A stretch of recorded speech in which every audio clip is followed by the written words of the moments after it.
Olá, tudo bem? Professor Rafael, e hoje nós continuaremos a ver o capítulo 6, intitulado China, a potência de um novo milênio, parte 2. Hoje a gente vai se deter como se dessa construção chinesa, desde o século XIX até os tempos remotos, os tempos mais atuais e contemporâneos, certo? Bora lá. Então, essa história chinesa, pelo menos a parte que nós iremos contar, se inicia a partir do século XIX, onde a China era dominada e explorada por diversos países capitalistas, justamente na expansão deles, ao dominarem e explorarem essa região. Após a Guerra do Ópio, essa dominação se intensificou, pois os dominadores estrangeiros passaram a contar com o apoio dos mandarins, que era um povo que tinha extrema idolatria e fidelidade aos seus líderes, como pressuposto para a sua prática, certo? Mas primeiramente, o que é o ópio? O ópio era uma droga comercializada ilegalmente pela Grã-Bretanha no território chinês. Surgiram então guerras do ópio, que eram tentativas da China de sufocar o comércio de ópio. E por que então era de interesse da China acabar com esse comércio? Primeiro, porque era ilegal. Segundo, porque muitos chineses estavam submetidos, subjugados a essa droga, ao vício. E terceiro, porque a inserção dessa droga nessa região chinesa por estrangeiros mostrava de que os chineses não tinham completamente autonomia, quanto às suas vontades no próprio território, certo? A partir do momento que, entre aspas, era obrigado a aceitar esse tipo de prática.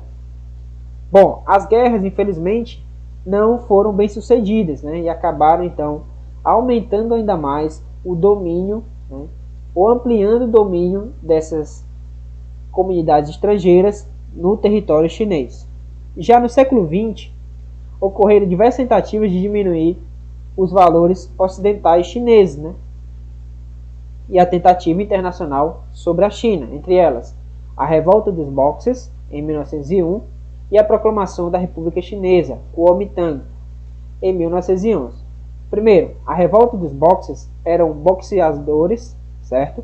Pessoas que praticavam boxe, que juntar outras, criaram movimentos aí para anticristãos, anti-cristianismo, para, digamos, perpetuar a sua cultura chinesa.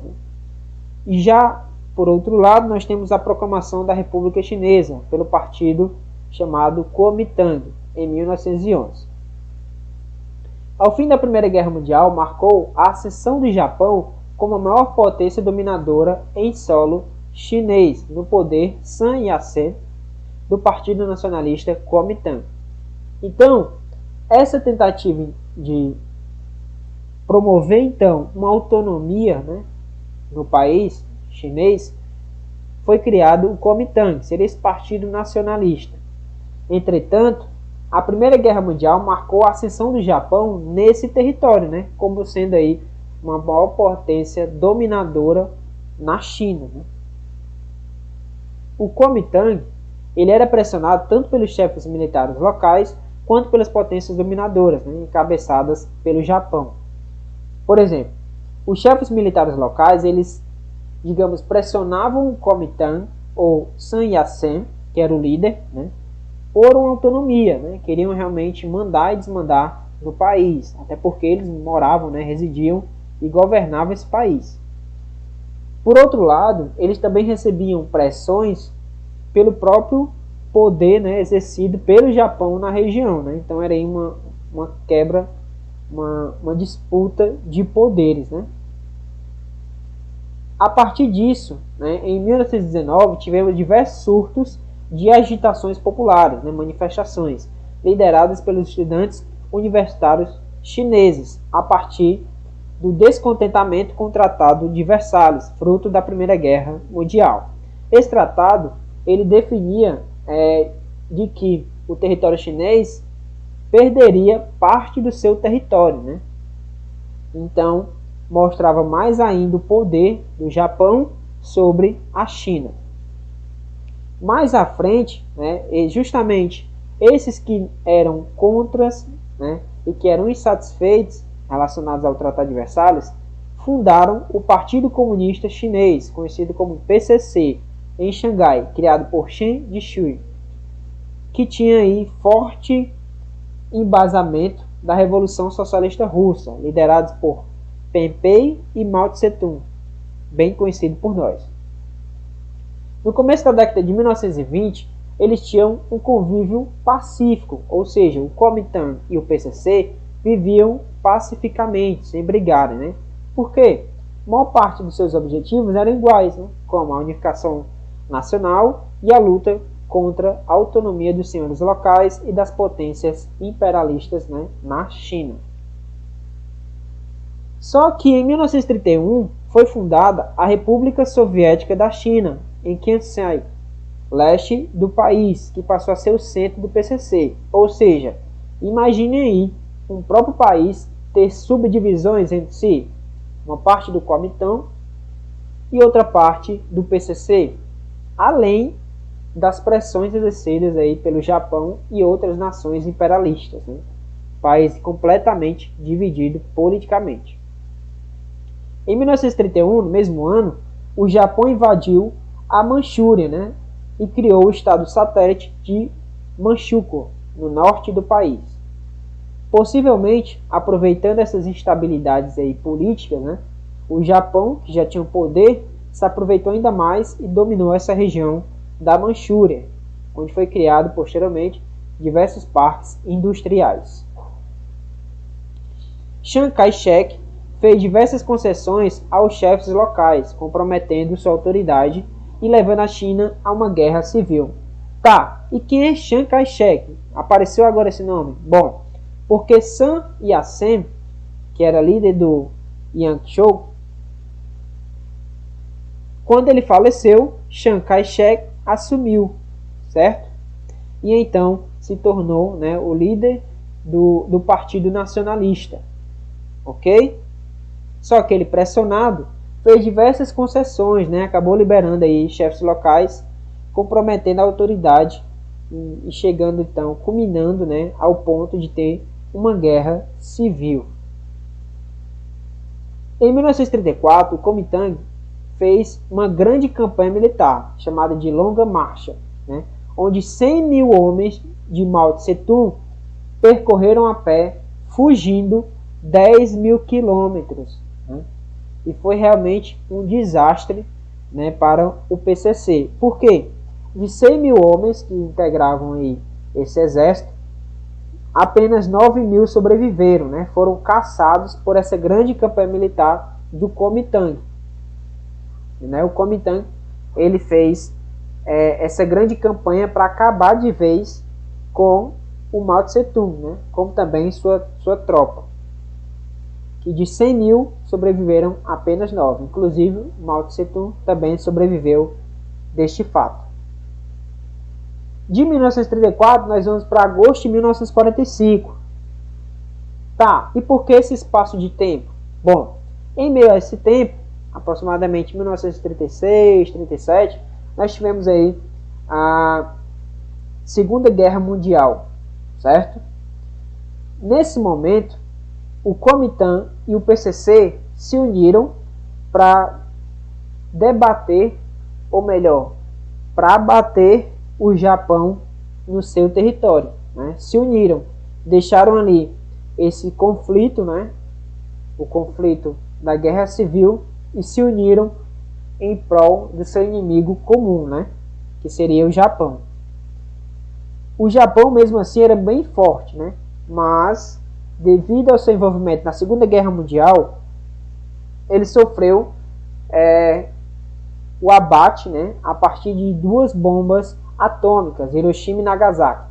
Então, o próprio Japão, por já estar envolvido na guerra e por ter sido atingido por essas 2 bombas atômicas, acabou cedendo, né, esse espaço, porque estava enfraquecido, e ambos conseguiram então vencer. Já passado esse momento da Segunda Guerra Mundial, em agosto de 1945, Chiang Kai-shek decretou, em 4 de julho do ano seguinte, uma mobilização nacional, com o objetivo de erradicar do solo chinês o perigo vermelho, que era justamente o PCC, certo? Após esse momento que estariam unidos aí juntos pelo seu ideal, eles retornaram a partir do Comitã, retornar essa guerra civil, né? Com o objetivo aí de finalizar essa questão do perigo vermelho, que seria os adeptos do Mao Tse Tung. Então eram os nacionalistas, que tinham apoio militar e financeiro dos Estados Unidos, e os comunistas, que tinham apoio apenas político da União Soviética. Bom, mesmo com esse apoio, nós tivemos aí a vitória, né, dos comunistas, após a criação do Exército Popular Guerrilheiro de Libertação, né, que foi muito certa, onde, 1º de outubro do mesmo ano, proclamou a República Popular da China, certo? Sendo esse aí nome bem firme quanto à sua participação política, né, do comunismo nesse território chinês. Chiang Kai-shek, né, que era o líder do Kuomintang, e seus seguidores fugiram para a ilha de Formosa, né? Eles foram atacados de tal forma que precisaram fugir para a ilha de Formosa, que é a atual Taiwan, instalando lá o governo da China nacionalista, né? E protegido aí durante toda a Guerra Fria pelos Estados Unidos. Com a proclamação da República Comunista, os revolucionários se depararam, né, com um país de economia bastante atrasada. Por quê? Principalmente pelo fato das práticas do Kuomintang, como também pela própria exploração imperialista de outras nações, como o Japão. Então, o campo e a cidade, eles viviam num verdadeiro atraso socioeconômico, onde a maior parte das terras agricultáveis estava na mão de uma elite agrária, né? Aproximadamente 10% da população. Se assemelha até então com o Brasil, né? Mesmo sendo tão grande, com imensas áreas, hectares aí agricultáveis, grande parte dessa terra está na mão aí de uma minoria, né? Que corresponde a apenas, aqui no caso da China, a 10% da população. As técnicas empregadas no campo também eram obsoletas, né? Ou seja, sem muita tecnologia, sem muita técnica, sem muito conhecimento, o que gerava então uma baixa produção, subnutrição, fome e superexploração da força de trabalho, né? A partir dessas práticas, né, a partir desses momentos, foi onde a China passou por extensos problemas relacionados à fome, né? Introduzindo assim alguns animais exóticos que ocasionaram inclusive a existência da Covid, né, nesse ano e no ano passado, certo? Por a partir dessas práticas aí bem antigas, né? Bom, após o momento que os comunistas assumem, né, o PCC, o Mao Tse Tung, nós temos a inserção de um modelo de industrialização soviética, que basicamente tinha como base a estatização dos meios e instrumentos de produção, do desenvolvimento da indústria de base e no planejamento político, econômico, social centralizado. Ou seja, a partir de agora, o governo ele mandaria em tudo, né? Ele controlaria cada área, né, seja social, econômica e política, né? Estaria aí debaixo dessa autoridade, né, do governo. Inclusive, os meios e os instrumentos de produção, né, seriam agora estatizados, ou seja, seriam propriedades do Estado, o Estado que regeria essa economia por completo, né? Ok? Bom, os investimentos, sobretudo, foram direcionados à indústria siderúrgica, localizada ali naquela região da Manchúria, que apresentava um importante parque industrial, como eu falei anteriormente, né? Aqui nesse mapa, a região da Manchúria é essa que está aí de laranja na sua tela, certo? Bom, agora chegamos ao período da Revolução Cultural. Mao, né, Mao Tse Tung, e a Revolução passaram a ser foco de críticas, tanto da União Soviética quanto do próprio PCC. Mao Tse Tung, ele acabou tendo práticas que não condiziam com a União Soviética e com o próprio PCC, e passou a receber diversas críticas, né, por diversos meios. Só que para se fortalecer pessoalmente, ele lançou em 1966 a Revolução Cultural, um movimento que pretendia depurar o partido dos revisionistas opositores dentro do próprio governo, o que envolveu toda a população da China. Ele criou uma espécie de sistema para que a própria população entregasse, caçasse, né, as pessoas que eram contra o governo, né, e que teoricamente seriam contra o desenvolvimento. Essa era uma das desculpas, né, dos incentivos de Mao Tse Tung. Então Mao, ele mobilizou praticamente toda a sociedade, promovendo a verdadeira limpeza política. Foi organizada uma milícia popular denominada Guarda Vermelha, ou seja, formada por pessoas, né, pela população aí que idolatrava, que tinha fidelidade, que tinha lealdade a Mao Tse Tung. Então foi denominada Guarda Vermelha, né, assemelhando aí a cor vermelha ao socialismo, comunismo, certo? Formada por jovens militantes que se colocaram em prática a orientação do Partido Comunista, que era expurgar os dissidentes, quaisquer que fossem, né? Quaisquer que fossem contra o governo seria então caçado. Aos poucos, a luta pelo poder separou dois grupos antagônicos diferentes, né? Mesmo ali do mesmo lado, que seria o comunismo. Seria o maoísta, sustentado pela Guarda Vermelha, né? O maoísta do Mao Tse Tung, certo? Guarda Vermelha liderada por Lin Biao, e os opositores, encabeçados por Liu Xunxi e Deng Xiaoping. Liu e Deng foram perseguidos e forçados a fazer uma autocrítica pública, ou seja, tiveram que publicamente, além, né, de serem perseguidos e caçados, tiveram que se explicar, né, afirmando de que estavam errados, né, uma autocrítica pública, publicamente, mostrando que estavam errados. O que acentuou ainda mais a campanha maoísta, né, e multiplicando as organizações revolucionárias que tinha como fonte de inspiração o Livro Vermelho. Que era esse Livro Vermelho? Era uma obra que continha os pensamentos de Mao Tse Tung, que eram críticas sobre o burocratismo, a reeducação socialista, fidelidade ao líder e permanente alerta contra o inimigo.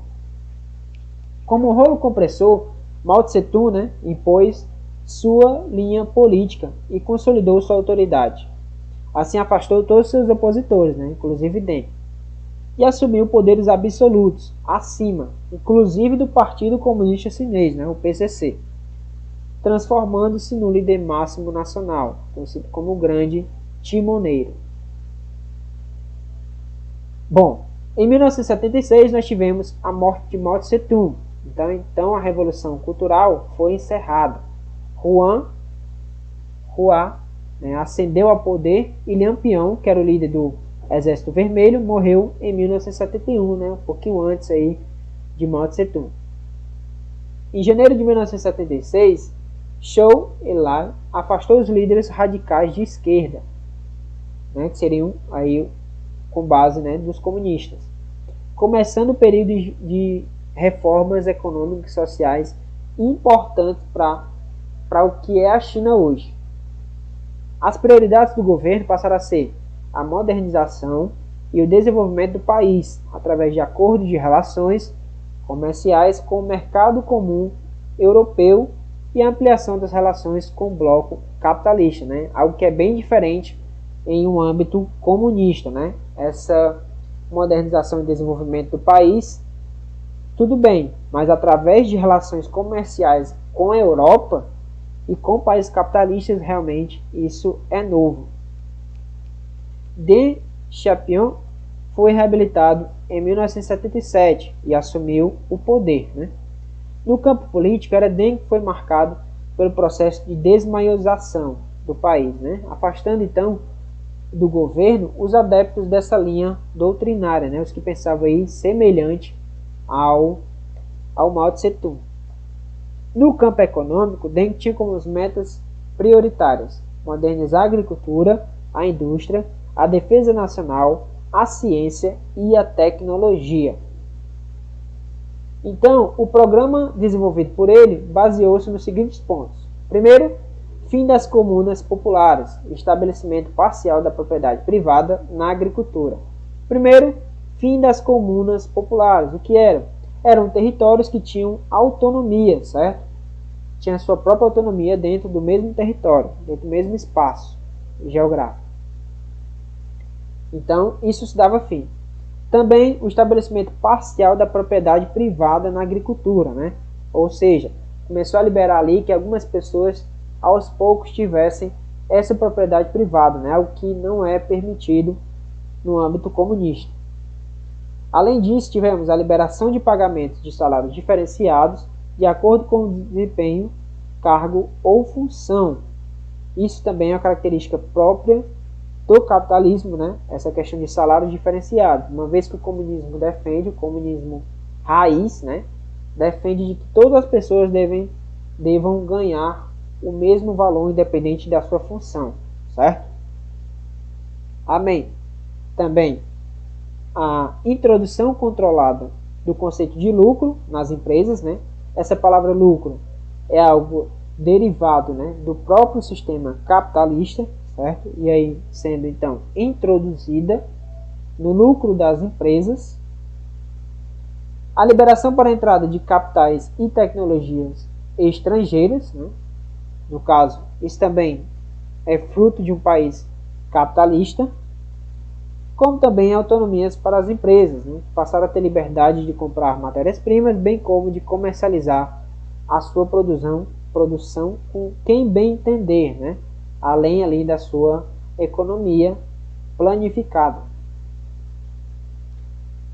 Outro fator foi o próprio incentivo à elevação do consumo, né? Do aumento do consumo e a aquisição de modernas tecnologias de produção. Aos poucos, esse extenso programa de reformas foi abrindo as portas para a China, para o mundo, né? As portas da China para o mundo, com a crescente onda de investimentos externos fosse aplicada no país. Há mais de 20 anos, a China apresenta, fruto dessas transformações, dessas reformas, um crescimento econômico extraordinário, entre 8% e 10% anual, colocando-se como o país de segunda maior economia do mundo. Possivelmente, a China também será a maior potência do século XXI. Os governos chineses conjugam a ampliação do processo de abertura econômica a uma forte centralização política fundamentada na manutenção do partido único, na censura sobre as comunicações e repressão às manifestações contrárias ao regime, né? Que nós caracterizamos aí como os graves problemas aí de liberdade. Assim, o modelo chinês é classificado de socialismo de mercado ou capitalismo social, certo?